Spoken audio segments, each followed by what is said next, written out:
एक समय में कोसा, कांसा और कंचन ये तीन चीजें ऐसी थी कि जब तक ये तीनों सामान बेटी के दहेज में नहीं जाता था तब तक घर से डोली नहीं उठती थी। और इन तीनों में कांसे के बर्तन सबसे प्रमुख थे। 5 कांसे के बर्तन के बिना शादी अधूरी मानी जाती थी। कांसे के बर्तन के बारे में एक कहावत मशहूर थी कि जिस घर में कांसे का बर्तन ना हो वो घर वाला गरीब माना जाता था। कांसे की चमक के सामने सोने की चमक फीकी पड़ जाती थी। लेकिन समय और महंगाई ने कांसा उद्योग को ऐसे गर्त में डाला कि अब यह उद्योग खत्म होने की कगार पर पहुंच गया है। जांजगीर जिले में सक्ती और चांपा में कसेरों का एक बड़ा वर्ग है जो कई पीढ़ियों से कांसे और पीतल के बर्तन बनाने का कार्य कर गुजारा कर रहे हैं। कभी साल भर चलने वाला यह उद्योग महज कुछ महीनों में सिमट कर रह गया है। कांसा उद्योग से जुड़े कसेरों कारीगरों का कहना है कि पहले वो अपना खुद का व्यापार करते थे और महाजन लोग सारी कमाई ले लेते हैं और जो मजदूरी उन्हें मिलती है वो नाकाफी है। साथ ही स्टील के बर्तन आने से भी इस उद्योग पर गहरा असर पड़ा है।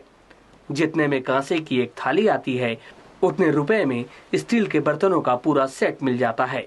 पहले ऐसे रहे इस बर्तन के बहुत मांग है, इस कांसा बर्तन वहाँ के बहुत मांग है।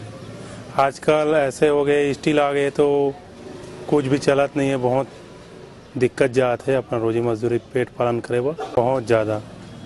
बर्तन के तो आप ऐसे हो गए वो तैहाला बैहा ले गए वाला कहावत हो गए, कुछ भी चलवे नहीं करा था। और कांसे बर्तन की मांग कम यथावत रहती है थोड़ी बहुत। स्टील दिन प्रतिदिन अपने हिसाब से नई नई वस्तुएं निकालते जा रही है और फिर रेट में असामान्य वृद्धि होती है। वही स्टील का 200 रुपये के आसपास समथिंग किलो और वो पीतल 400-500 रुपया, कांसा आज 1000 है, तो उस हिसाब में आदमी को सस्ता पड़ता है। पहले की अपेक्षा तो कम रह गई है कांसे पीतल की बिक्री। एक समय था जब सोने से ज्यादा चमक कांसे में थी, लेकिन आधुनिकता की इस दौड़ में सोने ने कांसे को पीछे कर दिया है और इस रोजगार से जुड़े कभी मालिक होने वाले कारीगर अब इस कला को बचाए रखने के लिए महाजनों की दिहाड़ी करने पर मजबूर है। अगर ऐसे में कांसा के कारीगर अपनी कला को बचाए रखने के लिए सरकार की तरफ आशा भरी नजरों से देख रहे हैं तो शासन को भी इस वर्ग के लिए उचित कदम उठाना चाहिए ताकि यह हुनर और ये हुनरमंद विलुप्त न हो जाए। जांजगीर चांपा से प्रकाश शर्मा की रिपोर्ट।